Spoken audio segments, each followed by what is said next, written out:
आप स्वयं भाग्यशाली हैं, आप स्वयं किस्मत वाले हैं। कोई कैसे कहते तुमको कि तुम अभागे हो? ना ना, हमारे बराबर भाग्य नहीं है किसी का।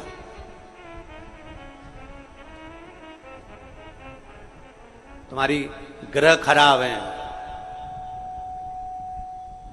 तुम्हारे ग्रह खराब है। शंभेश्वर महादेव का नाम 7 कनेर के पुष्प, कितने? 7 कनेर मालूम है? ये रोड पर जो जाते हो डिवाइडर में पीला पीला फूल लंबा, जो कि पशु पक्षी कोई नहीं खाता, जहरीला फूल माना जाता है। कनेर के 7 फूल, एक बेलपत्र। जिस समय पर कनेर का फूल बेलपत्र के साथ चढ़ाया जाएगा तो 7 कनेर के पुष्प सीधी बेलपत्र पर आपको रखना। 2-3 प्रदोष कर कर देखना।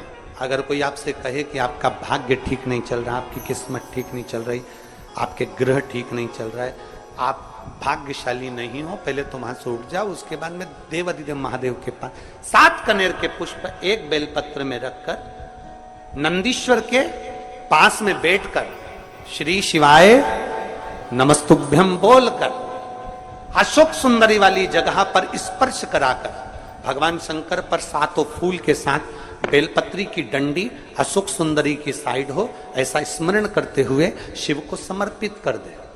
वही बेलपत्री 5 बार नमः शिवाय या पंचाक्षर मंत्र, षडाक्षर मंत्र या श्री शिवाय नमस्तुभ्यम बोलकर वही बेलपत्री 3 प्रदोष, 4 प्रदोष, 5 प्रदोष, 2 प्रदोष, जितने प्रदोष आप चढ़ा रहे हैं प्रदोष काल में, वो बेलपत्री लाकर अपने कक्ष में अपने पूजन वाले स्थान पर रखते जाओ। एक बेलपत्री एक प्रदोष पर लाओगे, अगला प्रदोष आएगा, कितना अंतर पड़ता है आपके भाग्य बदलने में, आपको खुद मालूम पड़ जाएगा कि आपकी किस्मत कैसे बदल रही। मेहनत आपको करना है, परिश्रम आपको करना है, लगन आपको लगाना है, और बेलपत्री और कनेर का पुष्प शिव को चढ़ा। चालू करो प्रदोष चढ़ाना। और जब प्रदोष चढ़ाओगे तो अगस्त के महीने की जो प्रदोष आएगी 17 अगस्त को, तब तुम सीहोर कावड़ भरने के लिए आओगे सरी, तब एक प्रदोष पे यहां पे भी चढ़ा ले, चढ़ाओ शंकर का भजन। यहां नहीं चढ़ा सकते, अपने घर पर चढ़ाओ, अपने शिवालय में चढ़ाओ, अपने देवालय में चढ़ाओ, अपने नजदीक में जो शंकर मंदिर वहां चढ़ाओ। आराधना शिव की। कोई कह दे तुमसे कि ये ठीक नहीं, प्रथम आप ये जो कनेर के फूल चढ़ाओगे ना, इसमें श्रंभेश्वर महादेव का भाव होना चाहिए। श्रंभेश्वर महादेव, फिर से एक बार बोलो, कौन से महादेव? श्रंभेश्वर। और फिर एक निवेदन, मान लो कि डॉक्टर कह दे कि बच्चे की धड़कन नहीं आ रही है,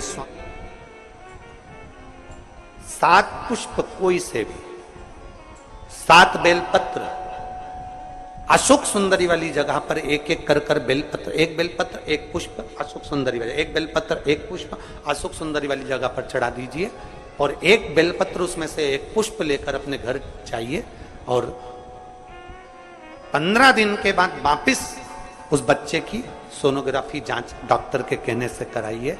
बाबा उस बच्चे की धड़कन, श्वास और शरीर पूरा देगा। श्रंभेश्वर महादेव में, श्रंभेश्वर महादेव का जब नाम लिया जाता है तो 33 कोटि देवी देवताओं का एक साथ नाम उच्चारण हो जाता है। 33 कोटि देवताओं। श्रंभेश्वर, बोल श्रंभेश्वर महादेव की जय। श्रंभेश्वर भगवान का स्मरण किया है। आगे वर्णन आया है भगवान के सुंदर आनंदमय स्वरूप का। जब भगवान देवाधिदेव महादेव आनंद में विराजमान थे, देवता और राक्षसों ने मिलकर मंथन किया, मंथन में विष निकला जो देवाधिदेव महादेव के पास पहुंचा। शिवजी ने विष को धारण करा, क्योंकि घर का जो बड़ा होता है, घर का जो बुजुर्ग होता है, उसको बहुत सहना पड़ता है, बहुत सहना पड़ता है। घर का जो बुजुर्ग है, घर का जो बड़ा है, उसको सहना पड़े, सहन करना पड़े। और सहने की आदत होना भी चाहिए।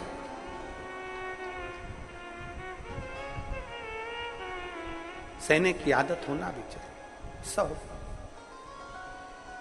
जैसे तुम्हारे घर में बिजली है, अरे बोलो तो जम के, लाइट बिजली है। प्रत्येक घर में बिजली होती है, तो क्या प्रत्येक घर बिजली घर बन जाता है? जम के बोलो जरा। बिजली घर तो एक दो, कहीं कहीं बड़ा शहर है तो थोड़े ज्यादा हो सकते, छोटा शहर है, छोटा गांव है तो बिजली घर एक दो। प्रत्येक घर में बिजली होती है, पर सारे घर बिजली घर नहीं कहलाते, बिजली घर नहीं बन जाते। बिजली घर तो कोई सा घर होता है। उसी तरह ढेर सारे तुम्हें कथा करने वाले भी मिलेंगे, ढेर सारे तुम्हें ज्ञान देने वाले भी मिलेंगे, ढेर सारे तुम्हारे पास में, तुम्हें मोबाइल खोलोगे, टीवी खोलोगे तो ढेर सारे महाराज मिलेंगे, पर सब देवाधिदेव महादेव के भक्त नहीं मिल जाते। बड़ा कठिन होता, बहुत कठिन। प्रत्येक घर बिजली घर नहीं होता, उसी तरह घर में रहने वाला प्रत्येक व्यक्ति शंकर का भक्त नहीं होता। उस घर में रहने वाले 10 लोगों में, 15 लोगों में, 20 लोगों में, 25 लोगों में, 5 लोगों में, 10 लोगों में कोई 1-2 ऐसे होते हैं, कोई 1-8-2 ऐसे होते हैं जो शंकर की भक्ति में डूबे होते हैं, शिव के स्मरण में डूबे होते हैं। घर वालों को घर वालों को लगता है कि काम पर काम हो रहे हैं, अच्छे काम हो रहे हैं, खूब अच्छे काम हो रहे हैं, पूरे खानदान में अच्छे काम हो रहे हैं। कई लोग कहते हैं इसकी कृपा हो गई, उसकी कृपा हो गई ना।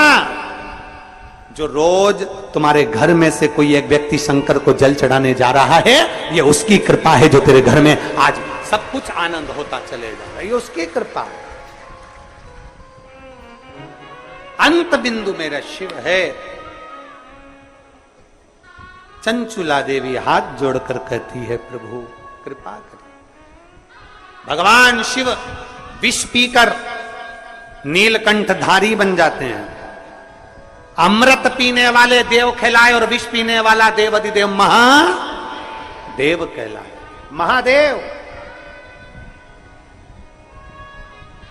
थोड़ा दुख आए तो चिंता न करना, बाबा कुछ अच्छा करने वाला होगा। थोड़ा कष्ट आए तो चिंता मत करना, बाबा कुछ अच्छा करने वाला होगा। जल्दी से काम नहीं निपटे, बहुत मेहनत करना पड़ रही है। हम 3 बार 4 बार कुबेरेश्वर धाम आ गए, 5 बार आ गए, बाबा कब सुनेगा? चिंता मत करना, फाइल थोड़ी मोटी है, पर थोड़ा समय लगाएगा,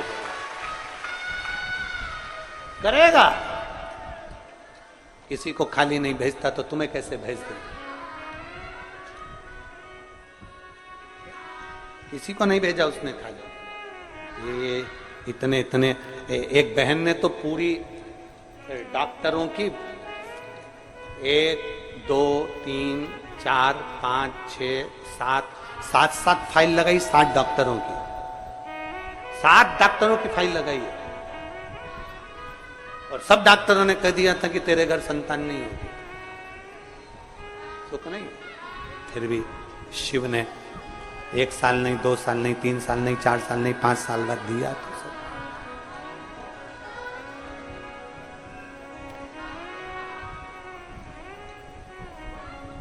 देता जरूर है, थोड़ा समय लग सकता है। विष पीने के बाद भी बाबा का नाम नीलकंठधारी हो गया, त्रिपुंडधारी हो गया, त्रिकालदर्शी, कैलाशी, अविनाशी। क्या नहीं देता? शिव कथा कह रही है, भगवान शंकर का चरित्र कह रहा है, शिव महापुराण की कथा कह रहा है, ओगड़दानी का चरित्र, बाबा के सुंदर 12 ज्योतिर्लिंग का चरित्र श्रवण कराया, वर्णन किया। फिर वर्णन आया है मल्लिकार्जुन का।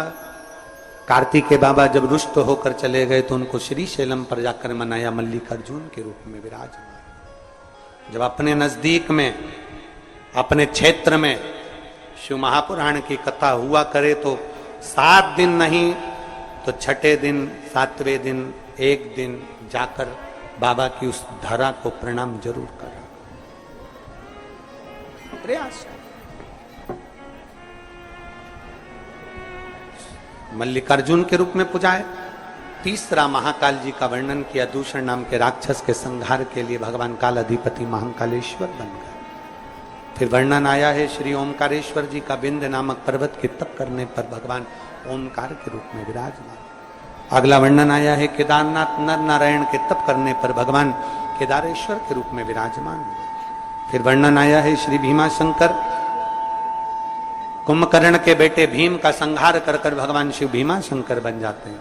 अगला वर्णन आया है काशी विश्वनाथ, मनु शत्रुपा के तप करने पर भगवान काशी में विराजमान हो जाते हैं विश्वनाथ बनकर। त्र्यंबकेश्वर, गौतम बाबा पर गौ हत्या का दोष लगा, बाबा ब्रह्मा विष्णु महेश तीनों स्वरूप में भगवान यहाँ विराजमान हो जाते हैं। वैद्यनाथ, रावण को शिवलिंग ले जाने नहीं दिया, बाबा भूमि पर ही रह गए तो वैद्यनाथ के रूप में विराजमान हो गए। अगला वर्णन है नागेश्वर, दारुक नाम के राक्षस का भगवान ने संहार किया, नागेश्वर के रूप में विराजमान हुए। रामेश्वरम, राम जी के कहने पर भगवान शिव रामेश्वरम के रूप में विराजमान। फिर वर्णन आया है कृष्णेश्वर, सुधर्म नाम के ब्राह्मण की धर्मपत्नी भूष्मा के बेटे को भगवान ने जीवित करा है तो भगवान कृष्णेश्वर के रूप में विराजमान। भगवान देवाधिदेव महादेव उत्तरकालदर्शी कैलाशी अविनाशी मेरे शिव 12 ज्योतिर्लिंग, ज्योतिर्लिंग का मतलब है जहां पर शंकर ज्योति के रूप में हमेशा विराजमान, हमेशा विराजमान।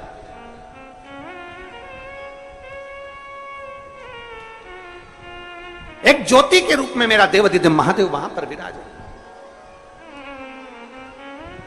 और वही ज्योति, हम तो कई लोग कहते हैं कि आपके ये कुबेरेश्वर धाम के कंकर संकर में ऐसा क्या है, कुबेरेश्वर धाम में ऐसा क्या है। हम कहते हैं 12 ज्योतिर्लिंग के मध्य में है, तो हम तो ये मानते हैं कि 12 एक ज्योतिर्लिंग में एक ज्योति होती है, पर कुबेरेश्वर धाम में 12 ज्योतिर्लिंग की ज्योति एक साथ होती है। हम तो ये मानते हैं कि वहां 12 ज्योति एक साथ उसकी धरा। तो आपको लगे कि मेरी जिंदगी बड़ी दुखमय, बड़ी कष्टमय, बहुत तकलीफ चल रही, किसी वृक्ष के नीचे, किसी गमले में या अपने घर में पार्थिव लिंग का निर्माण, पार्थिव और पार्थिव लिंग का निर्माण कर 5 बेलपत्र शंकर भगवान पर उनकी 5 लड़कियों का नाम लेकर समर्पित कर, जया, विषहरा, शामलीवारी, दौतली, देव, 5 बेटियों का नाम लेकर 5 बेलपत्र समर्पित कर कर हाथ में 2 लोटा जल लेकर शिवजी पर एक साथ धीरे धीरे धार लगाइए और एक घी का दीपक लगाकर प्रार्थना कर कर 5 बेलपत्र उठाकर अपने घर में लेकर आ जाइए। 2.5 महीने, ज्यादा से ज्यादा हम बोल रहे हैं 2.5 महीने, पर विश्वास करता है कि 15 दिन में वो दुख मिटेगा ही।